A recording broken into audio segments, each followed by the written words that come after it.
ಪರ್ವತಗಳ ನಾಡು ನೇಪಾಳದಲ್ಲಿ ಪ್ರಳಯ ಪ್ರವಾಹ ನರಕವನ್ನೇ ಸೃಷ್ಟಿ ಮಾಡಿದೆ. ರಣಭೀಕರ ಪ್ರವಾಹಕ್ಕೆ ಇಲ್ಲಿವರೆಗೂ 389 ಜನ ದುರ್ಮರಣ ಹೊಂದಿದ್ದಾರೆ.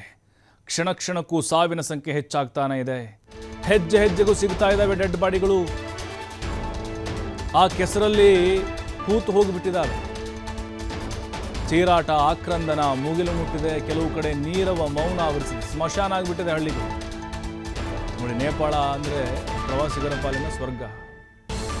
ಕಠ್ಮಂಡು ಇದೆ ಅಲ್ವಾ, ಕೈಲಾಸ ಪರ್ವತ ಇದೆ ನೇಪಾಳದಲ್ಲಿ. ಪ್ರವಾಸಿಗರು, ಯಾತ್ರಾರ್ಥಿಗಳು ಹೋಗ್ತಾನೆ ಇರ್ತಾರೆ. 1,000ಕ್ಕೂ ಹೆಚ್ಚು ಜನ ನಾಪತ್ತೆಯಾಗಿದ್ದಾರೆ. ಬೆಟ್ಟ, ಗುಡ್ಡ, ಪರ್ವತ ಶಿಖರಗಳ ನಾಡು ನೇಪಾಳ. ಅದು ರುದ್ರ ರಮಣೀಯವಾದಂಥ ದೃಶ್ಯ ಅಲ್ಲಿ. ಈ ಸೀಸನಲ್ಲಿ ಹೋದ್ರಂತೂ ಕೂಡ ಸ್ವರ್ಗಕ್ಕೆ ಎರಡೇ ಗೇಣು ಅನ್ನೋ ಥರ ಇರುತ್ತೆ. ಆದರೆ ಈಗ ನರಕ ಆಗಿಬಿಟ್ಟಿದೆ. ಒಂದೊಂದು ದೃಶ್ಯಗಳು ಕೂಡ ಎದೆ ಒಡಿಬೇಕು ಅಂತಹ ದೃಶ್ಯಗಳು. ಅಲ್ಲಿನ ಭೀಕರತೆ, ಕರಾಳತೆಯನ್ನು ಬಿಚ್ಚಿಡ್ತಾ ಇದೆ. ನೀರ್ಗಲ್ಲು ಅಥವಾ ಹಿಮನದಿ ಸ್ಫೋಟ ಆಗಿರೋದ್ರಿಂದಾಗಿ ಈ ಅವಘಡ ಸಂಭವಿಸಿದೆ.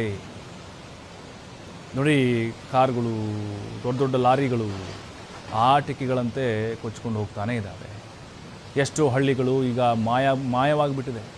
ಸುಮಾರು 40 ರಸ್ತೆಗಳು, 80 ಸೇತುವೆಗಳು, 100 ಕಿಲೋಮೀಟರು ಪ್ರದೇಶದಲ್ಲಿ ಮುಚ್ಚಿ ಹೋಗಿರುವಂತಹ ಮನೆಗಳು ಎಲ್ಲ ಸರ್ವನಾಶ ಆಗಿಬಿಟ್ಟಿದೆ. ನೇಪಾಳದ ಕಠ್ಮಂಡದಲ್ಲೂ ರಸುವಾ ಅನ್ನುವಂಥ ಒಂದು ಜಿಲ್ಲೆಯಲ್ಲಿ ಜಾಸ್ತಿ ಡ್ಯಾಮೇಜ್ ಆಗಿದೆ. ಅಲ್ಲೊಂದು ಸುಮಾರು 50,000 ಜನಸಂಖ್ಯೆ ಇದೆ ಅಂತೆ. ಈಗ ಅಕ್ಷರಶಃ ನರಕ ಆಗಿಬಿಟ್ಟಿದೆ. ಬರೀ ಅವಶೇಷಗಳು ಮಾತ್ರ ಉಳ್ಕೊಂಡಿದೆ.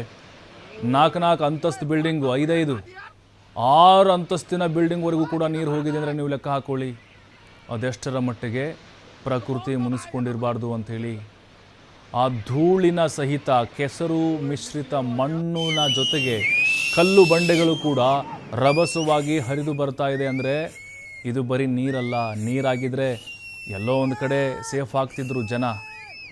ಅಲ್ಲೇನೋ ಹಿಡ್ಕೊಂಡು ಅಥವಾ ಅಲ್ಲಿ ಮರ ಹಿಡ್ಕೊಂಡು ಅಥವಾ ಎಲ್ಲೋ ಒಂದು ಕಡೆ ಕೊಚ್ಕೊಂಡು ಹೋಗಿ ರಕ್ಷಣೆ ಆಗಿಬಿಡ್ತಾ ಇದ್ರು. ಆದರೆ ಎಲ್ಲವನ್ನ ಏನೇನು ಎದುರುಗಡೆ ಸಿಗುತ್ತೋ ಎಲ್ಲ ತೊಗೊಂಡು ಬರ್ತಾ ಇದೆ ಅದು. ಬಿಲ್ಡಿಂಗು, ವಾಹನಗಳು, ದೊಡ್ಡ ದೊಡ್ಡ ಮರಗಳು, ಕಲ್ಲು ಬಂಡೆ. ಆ ಫೋರ್ಸಿಗೆ ಜನ ಸಾವಿರ ಸಂಖ್ಯೆ ಹೆಚ್ಚಾಗಿರೋದಿಲ್ಲಿ. ನೋಡಿ, ಎಲ್ಲೊಂದು ಕಡೆ ಚೀನಾ ಗೊತ್ತಿದ್ರೂ ಕೂಡ ಇಲ್ಲಿ ಚೀನಾ ಹೇಳೋದನ್ನು ಮರೆತು ಬಿಡ್ತಾ. ಹಾಗಾದರೆ ನೋಡಿ, ಅನುಮಾನಗಳಿದ್ದಾವೆ. ಅವ್ರಿಗೆ ಗೊತ್ತಿದ್ರೂ ಕೂಡ ಯಾಕೆ ನೇಪಾಳಕ್ಕೆ ಮಾಹಿತಿ ಕೊಡಲಿಲ್ಲ?